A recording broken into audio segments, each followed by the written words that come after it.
Hello बच्चों, आज हम पढ़ेंगे हॉस्पिटल एक्वायर्ड इन्फेक्शन। तो इसे हम देखेंगे। इसमें इसे हम नोसोक्रोमिकल इन्फेक्शन भी कहते हैं और अस्पताल जनित संक्रमण भी कहते हैं। तो सबसे पहले हम इसमें देखेंगे हॉस्पिटल एक्वायर्ड इन्फेक्शन क्या होता है। तो इसमें ये होता है जो हम हॉस्पिटल में जब जाते हैं डॉक्टर को दिखाने या भर्ती होने, तो हॉस्पिटल में जाने के बाद जो इन्फेक्शन होता है उसे हम हॉस्पिटल एक्वायर्ड इन्फेक्शन कहते हैं। जैसे कि इसमें लिखा है, अस्पताल में भर्ती होने के बाद इलाज करते समय होने वाले संक्रमण या बीमारी को हॉस्पिटल एक्वायर्ड इन्फेक्शन कहते हैं। अब हम देखेंगे इसके रिस्क फैक्टर, जोखिम कारक जो होते हैं, जो मतलब इन्फेक्शन होने के किस किस को ज़्यादा कारण रहते हैं। तो सबसे पहले हम देखेंगे छोटे बच्चे और बीमार बच्चे, और दूसरा है बुज़ुर्गों को, अधिक आयु वाले व्यक्तियों को, तीसरा है कमज़ोर प्रतिरक्षा प्रणाली वाले व्यक्तियों को, जिनकी प्रतिरक्षा प्रणाली जो होती है वो कम होती है, उन लोगों को, और चौथा है लंबे समय तक अस्पताल रुकने वालों को। हम देखेंगे उचित तरीके से हैंड वॉशिंग ना करने पर, जिसने अगर हम हॉस्पिटल में जाने के बाद अच्छे से हैंड वॉश नहीं करेंगे तो हमें इन्फेक्शन हो सकता है। फिर देखेंगे हम एंटीबायोटिक दवाइयों का ज़्यादा उपयोग करने से।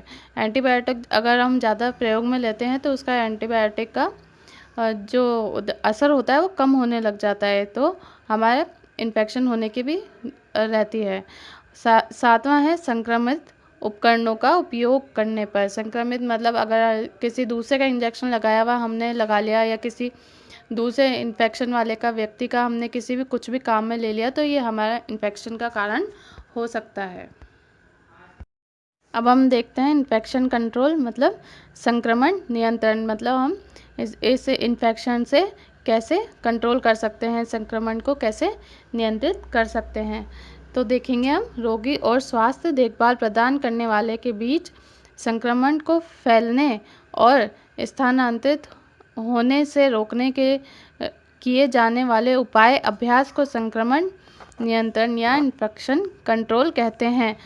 उदाहरण है जैसे हैंड वॉशिंग, कार्य क्षेत्र की सफाई, मतलब जाके आसपास की सफाई करना, कीटाणु शोधन करेंगे, सैनिटाइजेशन करेंगे और सैनिटाइज करेंगे, हाथों को भी अपने सैनिटाइज करेंगे।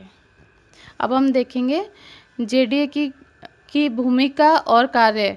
इसमें मतलब इन्फेक्शन रोकने में जो जेडीए है, जनरल ड्यूटी असिस्टेंट है, उसका क्या कार्य होगा और उसकी क्या भूमिका होगी हॉस्पिटल में इन्फेक्शन को रोकने के लिए, वो कैसे हमारी मदद कर सकता है। तो सबसे पहले हम देखेंगे सार्वभौमिक यानी यूनिवर्सल सावधानियों का सख्ती से पालन करना, जैसे दस्ताने पहनना, गाउन पहनना, मास्क पहनना, ये सब हमारी यूनिवर्सल सावधानियां हैं। सेकंड है हमारा स्वच्छता को बनाए रखना, अस्पताल के नीतियों का पालन करना और वार्ड में अच्छा नर्सिंग अभ्यास करना। अब हम देखेंगे थर्ड है हमारा कीटाणु शोधन तकनीक का मॉनिटरिंग करना, यानी सैनिटाइजेशन का मॉनिटरिंग करना कि सैनिटाइजेशन अच्छे से हो रहा है या नहीं हो रहा, और साथ ही किसी भी प्रक्रिया से पहले और बाद में हैंड वॉशिंग करना है। मतलब किसी भी पेशेंट को देखने से पहले उसको हैंड वॉश करना है, और उसके बाद में उसके चेक करने के बाद में भी हमें हैंड वॉश करना है, ताकि अगर उसके इन्फेक्शन भी है तो हम हैंड वॉश करेंगे तो इन्फेक्शन ख़त्म हो जाएगा, जर्म्स निकल जाएंगे।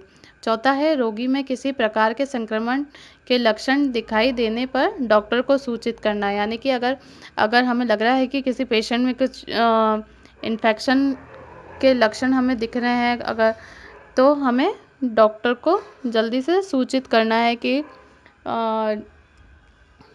हमें नहीं, जेडीए को सूचित करना है। पांचवा देखेंगे हम फैलने वाले रोगों के लक्षण दिखाई देने पर रोगी को अलग से दूसरे वार्ड में रखना, इसको हम आइसोलेशन भी कह सकते हैं कि आइसोलेशन में रखना। छठा है रोगी का कम से कम सामना करना रिश्तेदारों, अस्पतालों के कर्मचारियों और उपकरणों से। मतलब जो पेशेंट है उसका कम से कम सामना कराना है दूसरे लोगों से और कर्मचारियों से ताकि उसे इन्फेक्शन ना फैले। 7वां है हमारा अस्पताल की सुरक्षा को बनाए रखना, साफ पानी, उपकरण आदि की पूर्ति कराना है। यानी कि अस्पताल की सुरक्षा का हमको बनाए रखना है और जो साफ सफाई है, मतलब साफ पानी है और जो भी उपकरण काम में लेते हैं हम हॉस्पिटल में, उसे अच्छे से साफ सफाई करना है, उनकी डिसइंफेक्शन करना है। यानी कि हम जानते हैं कि वो अगर रोगी है तो ऑब्वियस सी बात है कि उसकी बॉडी अभी कमज़ोर है, उसकी इम्यूनिटी पावर अभी कमज़ोर है।